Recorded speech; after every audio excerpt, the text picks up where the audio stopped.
Hello. Today I'm going to do a little review of a book that I received very recently. It's called Bus Monographs 1, Leyland Atlantean. It was written by Gavin Booth. It was produced by Ian Allan back in 1984. It's 96 pages, 9 inches by 7 inches, and it's all black and white photographs, but it's a very interesting little book. So here's my review.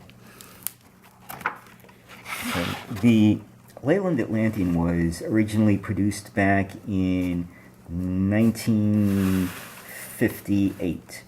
It's a British bus, and the pre-production models actually went into service back in 1953. They weren't exactly called Atlanteans back then, but they were the prototypes for the first real rear-engine bus. This photo here at the beginning of the book shows 3 Leyland Atlanteans in Nottingham.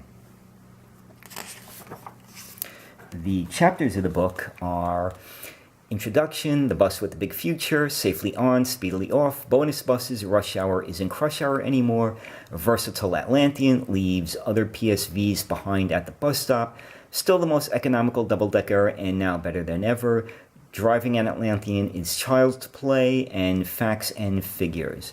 This photo right here shows a Mancunian Atlantean with Manchester, in service in Manchester, and these are Atlanteans being loaded on a ship for export to Kuwait.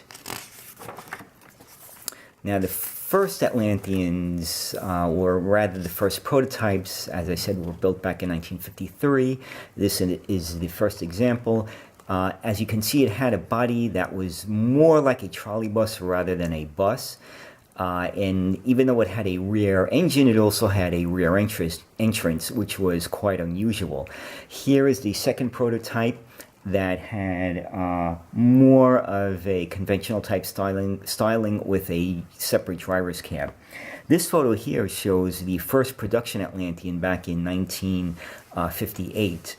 As you can see, it had some odd styling attributes to it which were not copied on later Atlanteans, such as the driver's window wrapping around the front of the bus, and there were two bulkheads here, one on the top deck, one on the lower deck, to strengthen the body, and that too was not repeated. Here's a drawing showing the engine layout. This layout was not all that successful, and the engineers had to go back to the drawing board to make a much more easier way to remove the engine from the bus and to reinstall it. Here are pictures of the interior of the first Atlantean. Here's a diagram showing the chassis of the Atlantean.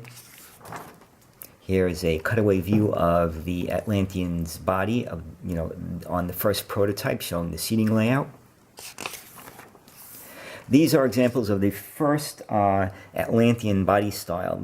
The early Atlanteans had a very uninspired type of a body, and this led to the restyling of the body by several municipality transport systems in England and Scotland. These are just early examples of the Atlantean body. And here is the redesigned rear engine compartment. It's actually made of plastic and it lifts up, and it had fluting on the bottom, and this example is in Belfast. They only had one Atlantean and they were not impressed, and they did not buy any more of them.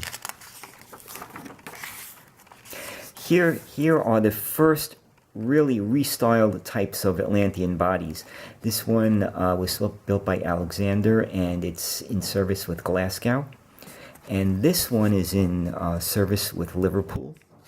As you can see, it has a redesigned roofline.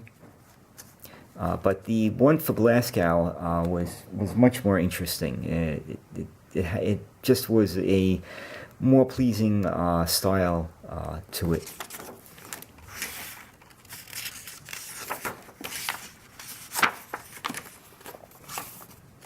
Here's some more early Atlanteans from the early to mid 1960s.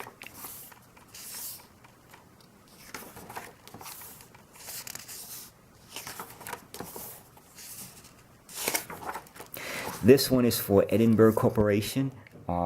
They were notable for their very large picture windows.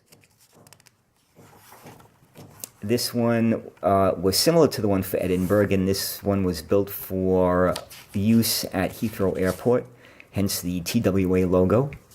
This is a single-decker version of the Leyland Atlantean for Birkenhead Corporation. There were a few single-decker Atlanteans built as well.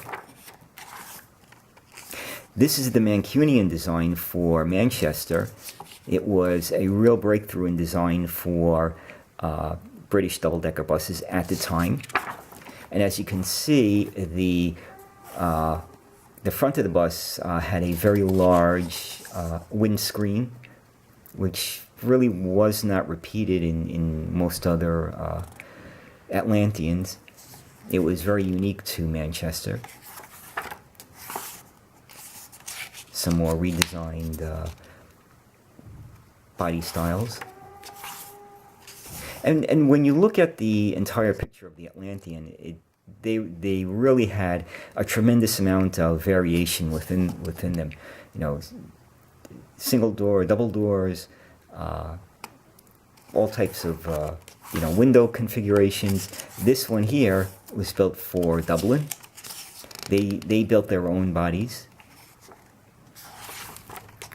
This the photos on these two pages show the Stockholm Atlantean. They were built in 1967, and they were 11 meters long, and they were, I believe, the longest Atlanteans ever built. They were the largest Atlanteans ever built.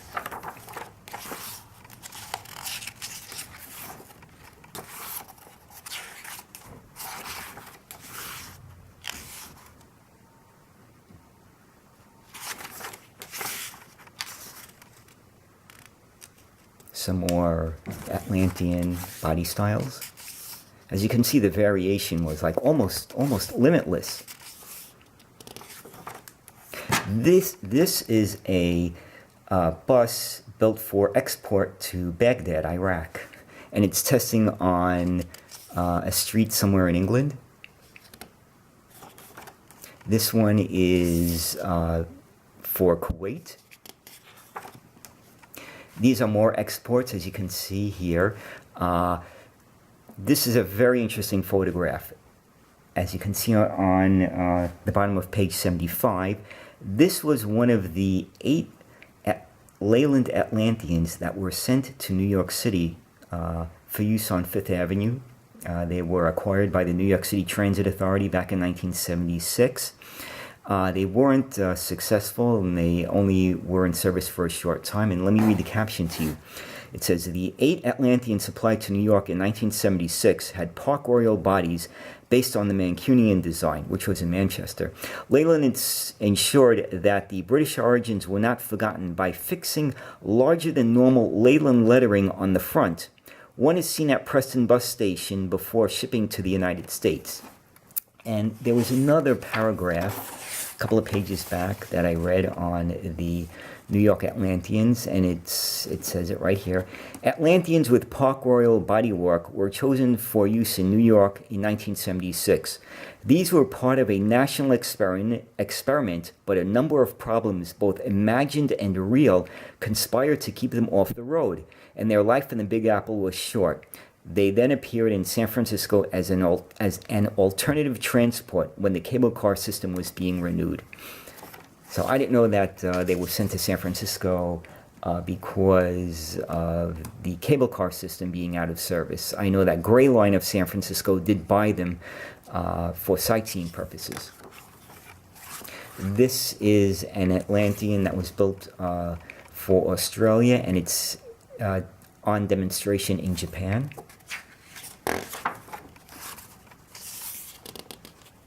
This was another Irish example of a Leyland Atlantean.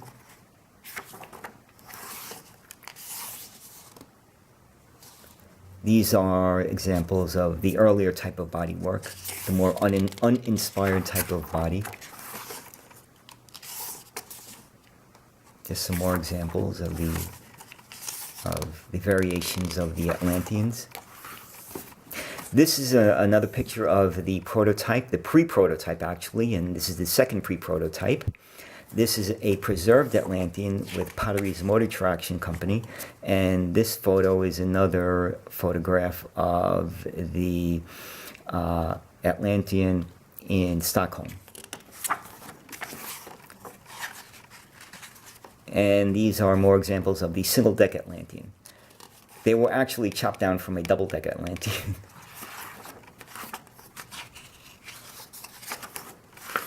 Here's a photo of Gavin Booth driving an Atlantean in Lancaster.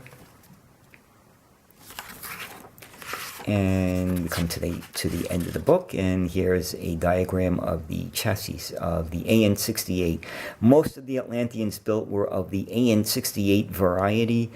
It was introduced in the early 1970s, and about, I think, 10,000 of the 15,000 Atlanteans built were of the AN68. Production sort of stopped around 1984, but more were built beyond that for export, to third world countries mainly, and to the Middle East. And some charts here on the status of the Atlantean. And that's it. So thank you very much for watching.